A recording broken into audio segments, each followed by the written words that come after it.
കാണൂ പരസ്യരഹിതമായ ഏറ്റവും പുതിയ എപ്പിസോഡുകൾ.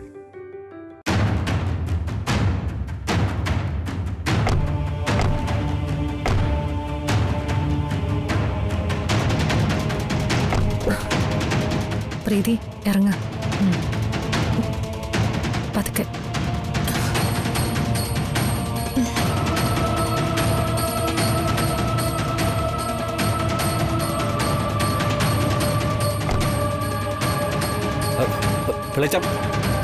അർജുൻ അവിടെ? പ്രീതി നീ തൊടണ്ട, അങ്ങോട്ട് മാറി നിൽക്ക.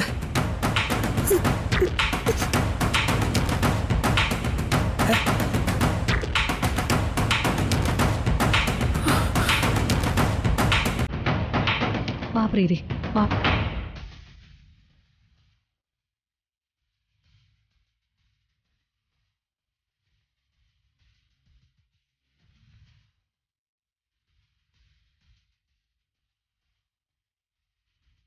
എന്റെ ഭാമേ, ഗ്യാസ് ട്രബിൾ തന്നെയല്ലേ? സുഖമായില്ലോ അല്ലേ?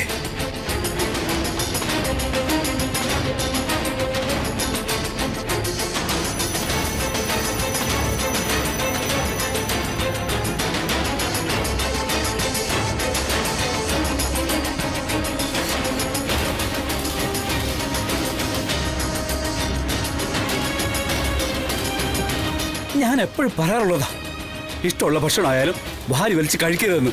കേൾക്കില്ല.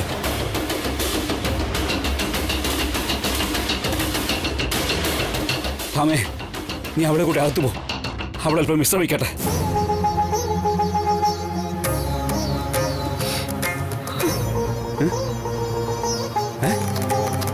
എന്താ?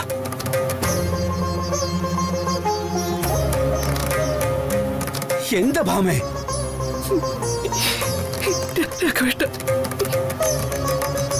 സംഭവിക്കാൻ പാടില്ലാത്തത് സംഭവിച്ചു. എന്നുവച്ചാ?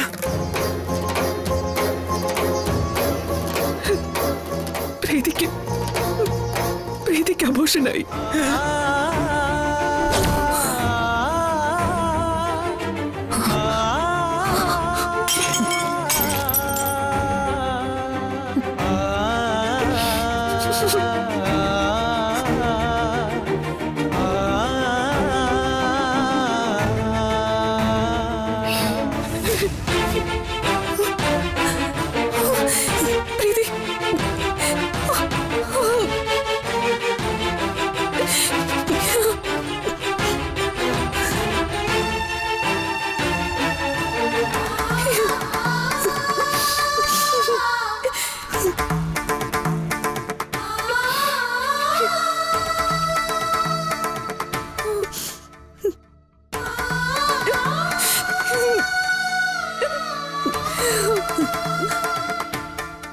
ആരുടെ ഓവർ ആക്ടിംഗ് ഒന്നും വേണ്ട.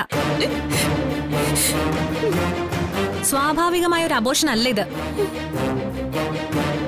വിഷാംശം ഉള്ളിൽ ചെന്നിട്ടുണ്ടെന്നാണ് ഡോക്ടർമാരുടെ കണക്കുകൂട്ടൽ.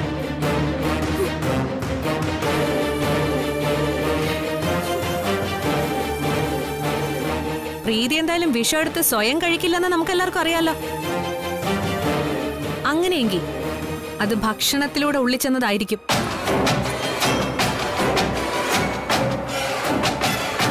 അതും ഈ വീട്ടിൽ വന്ന ശേഷം.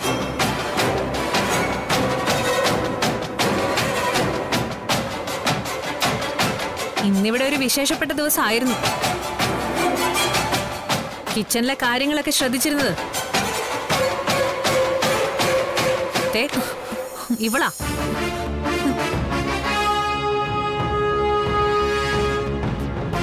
ഇവളറിയാതെ ഒന്നും നടക്കില്ല. നീ പറയണം പ്രീതിയുടെ ഗർഭാലസ്യത എങ്ങനെയാണെന്ന്. ഞാനല്ല കുഞ്ഞ്. ഞാനെന്തിനാ പ്രീതി കുഞ്ഞിനോട് അങ്ങനെ ചെയ്യുന്നേ? നീയാണെന്നൊന്നും ഞാൻ പറയില്ല. നിന്നെ കൊണ്ട് മറ്റാരെങ്കിലും ചെയ്യിച്ചതാവും.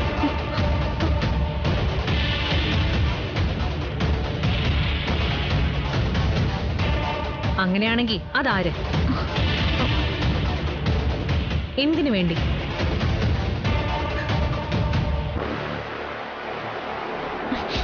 അത് നീ പറഞ്ഞേ തീരൂ. ഞാൻ അറിഞ്ഞതല്ല കുഞ്ഞെ. നീ പറയില്ലല്ലേടി? വേണ്ട, തൊട്ടു പോയത് അവളെ.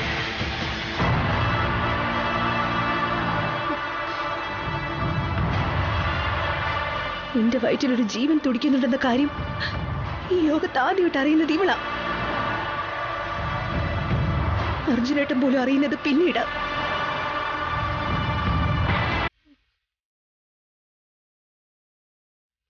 ഞാനൊരു കുഞ്ഞിന്റെ അമ്മയാവാൻ പോകുന്നെന്ന് അറിഞ്ഞപ്പോ മുതല് എനിക്ക് കാവലായിരുന്നു ഇവള്. ഒരു സഹോദരിയുടെ കരുതലോടെ.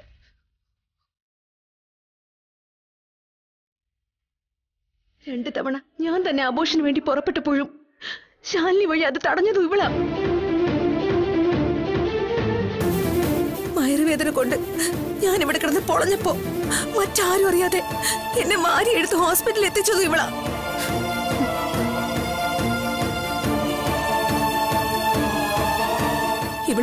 ഇവൾ ഒരിക്കലും അത് ചെയ്യില്ല. അങ്ങനെ വഴിക്ക് വാ. ശാലിനിയിലേക്ക് ഇത് കൊണ്ടുവരാനല്ലേ ഞാൻ ഈ പണിയെടുത്തത് മുഴുവനും. ഈ വീട്ടില് അങ്ങനെ ആരെങ്കിലും ചെയ്യുമെങ്കിൽ എനിക്ക് സംശയം. ദൈവമേ, ഇനി ഇവൾ എന്റെ പേര് പറയോ? സംശയമല്ല, എനിക്ക് ഉറപ്പാ.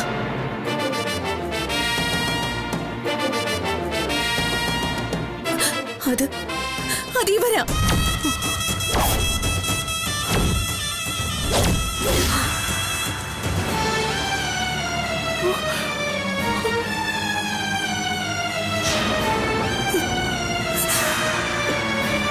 പ്രീതി,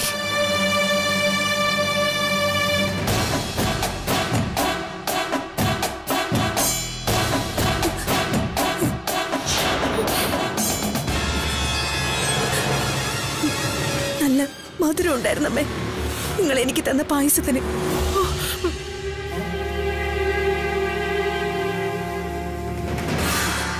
എന്റെ കുഞ്ഞിന്റെ ജീവൻ എടുക്കാനുള്ള കൊലക്കയറ് നിങ്ങൾ അതിൽ കുരുക്കിയിട്ടിട്ടുണ്ടെന്ന് ഞാൻ സ്വപ്നത്തെ പോലും വിചാരിച്ചില്ല.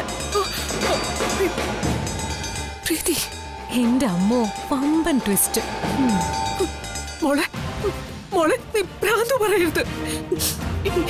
മോളെ ഞാൻ അങ്ങനെ ചെയ്യുന്നത് നിനക്ക് തോന്നുന്നുണ്ടോ? നിങ്ങളെ അത് ചെയ്യൂ.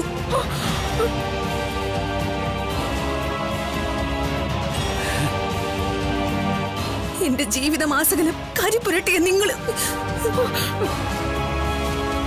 അർജുനേട്ടന് ഞാനുമായിട്ടുള്ള ഇഷ്ടത്തിന് നിങ്ങൾ എതിരെ നിൽക്കാതിരുന്നപ്പോ ഞാൻ ഒരുപാട് സന്തോഷിച്ചതാ. എന്റെ അമ്മ എന്റെ മനസ്സറിയുന്നുണ്ടല്ലോ എന്ന്. പക്ഷെ മകളുടെ ഭർത്താവ് മാത്രമല്ല, അയാളുടെ അമ്മ പോലും നിങ്ങൾക്ക് മുന്നിൽ തല കുനിച്ച് താണു മടങ്ങി നിൽക്കണമെന്നുള്ള വാശി.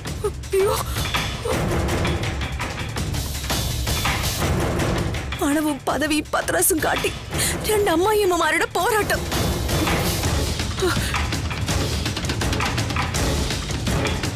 അതാണമ്മേ എന്റെ ജീവിതം താറുമാറാക്കിയത്.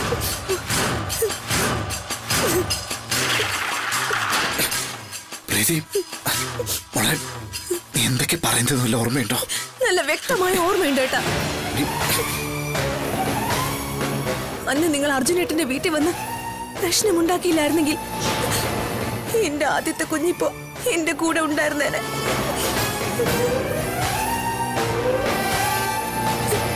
എന്റെ അമ്മ എന്നെ വിളിച്ചേനെ. ആ പ്രശ്നത്തിനും തുടക്കമിട്ടത് ഇവരാ. ഓർമ്മയുണ്ടോ ഏട്ടന്? എന്തു പറഞ്ഞടി നീ?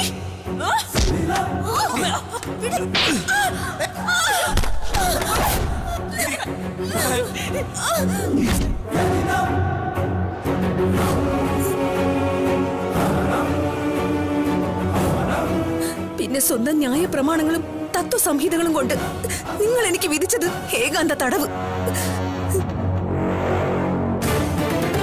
താലി കെട്ടിയ ഭർത്താവിനെ കാണാനോ സംസാരിക്കാനോ പാടില്ല ഞാൻ, അല്ലേ?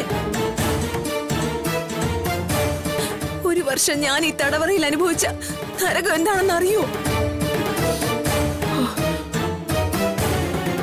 ഇപ്പൊ ഈ കുഞ്ഞില്ലാതായത് തന്നെ നന്നായെന്ന് എനിക്ക് തോന്നുന്നു. അയ്യോ പ്രീതി,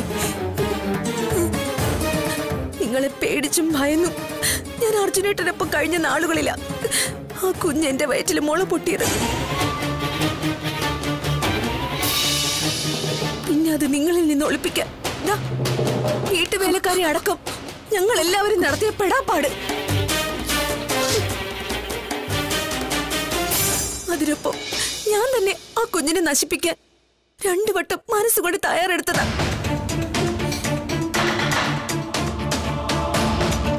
ഗർഭഛിദ്രത്തിന്റെ വക്ക് വരെ എത്തി. ഗർഭാവസ്ഥയിൽ തന്നെ അത്രയധികം മാനസിക സംഘർഷങ്ങളിൽ കൂടി കടന്നു പോകുന്നൊരു കുഞ്ഞ് പിറവിയെടുക്കുമ്പോ എന്തായി തീരും?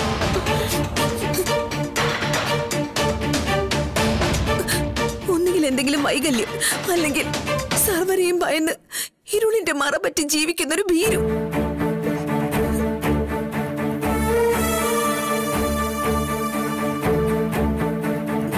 അർജുനേട്ടനെയോ അർജുനേട്ടന്റെ കുഞ്ഞിനെയോ നിങ്ങൾക്ക് ഇഷ്ടമല്ലായിരുന്നു. പക്ഷേ ഞാൻ ഗർഭിണിയാണെന്ന് പൊതുവേദിയിൽ പ്രഖ്യാപിക്കപ്പെട്ടതോടെ അതിനെ ഇല്ലാതാക്കാൻ നിങ്ങൾക്ക് എളുപ്പമല്ലാതായി. അതുകൊണ്ട് ആ കുഞ്ഞിനെ സർവാത്മന സ്വീകരിക്കുന്നതായി നിങ്ങൾ നടിച്ചു.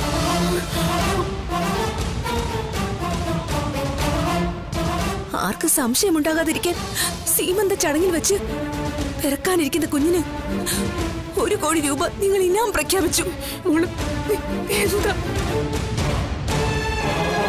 അപ്പോഴും നിങ്ങൾ മനക്കണ്ണിൽ സൂക്ഷിച്ചിട്ടുണ്ടായിരുന്നു ആ കുഞ്ഞിനെ ഇല്ലാതാക്കാൻ.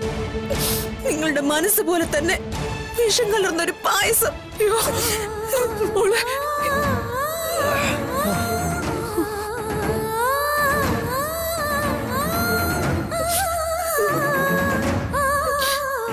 മോളെ ചാലി, നീ അവളെ കുട്ടി അകത്തുവോ? പെട്ടെന്ന് മനസ്സ് നാട്ടിയ വിഷമം കൊണ്ട് അവൾ എന്തൊക്കെ പുലപൂത്തതാ. കുറച്ച് കഴിയുമ്പോ എല്ലാം അങ്ങ് നേരെ ആയിക്കോളും. പോ കൊണ്ടുപോ.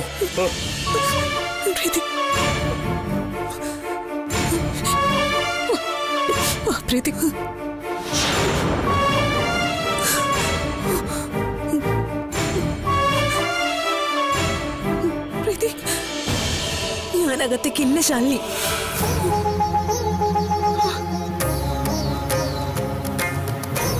ഒരു ശ്മശാനത്തിന്റെ ഓർമ്മയാ ഈ വീട് എനിക്ക് സമ്മാനിക്കുന്നത്. പിറന്നു വീഴാൻ അവകാശം നിഷേധിക്കപ്പെട്ട കുഞ്ഞുങ്ങളുടെ നിലവിളി ഇതിനുള്ളിൽ നിന്ന് എനിക്ക് കേൾക്കാം.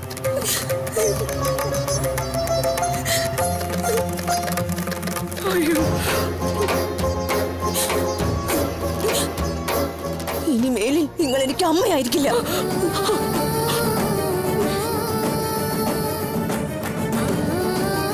അതിനുള്ള യോഗ്യത നിങ്ങൾക്കില്ല.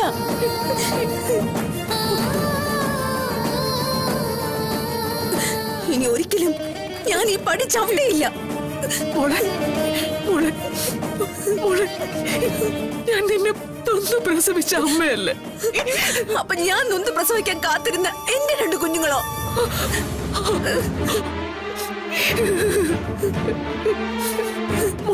വിഷ്ണുട്ടോ,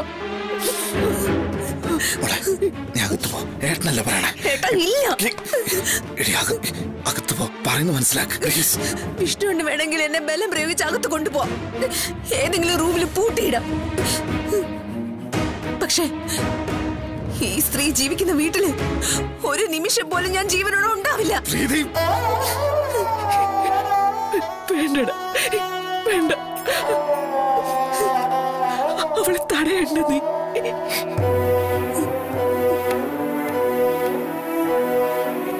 എന്നെ സ്നേഹിക്കുന്ന അച്ഛനും ശാലിനിയും പൊന്നിയും പിള്ളച്ചേട്ടനും ഒക്കെ അറിയണം ഞാൻ എന്തുകൊണ്ടാ ഈ വീടിന്റെ പടി ഇറങ്ങിയെന്ന്.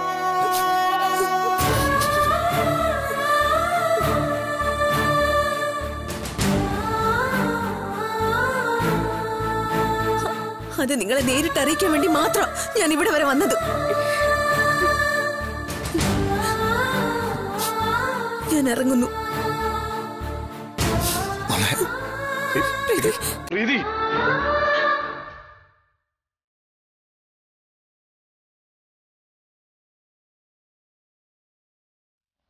പ്രീതി,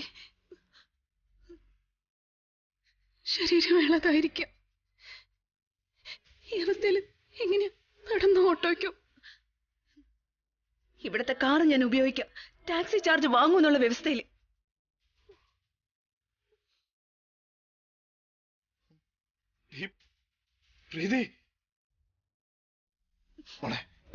ഞാൻ കൊണ്ടുവിടാം. ആരും വേണ്ട, ഡ്രൈവർ മതി. ജോസേ,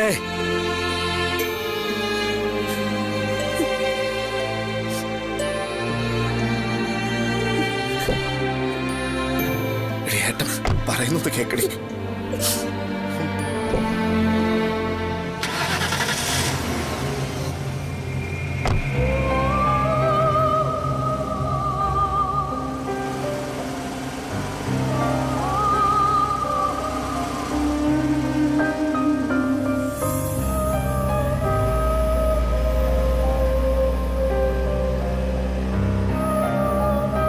കഥയിൽ ഒരു വില്ലത്തി കൂടി ആയല്ലോ. ഇനി കളി കൊഴുക്കും.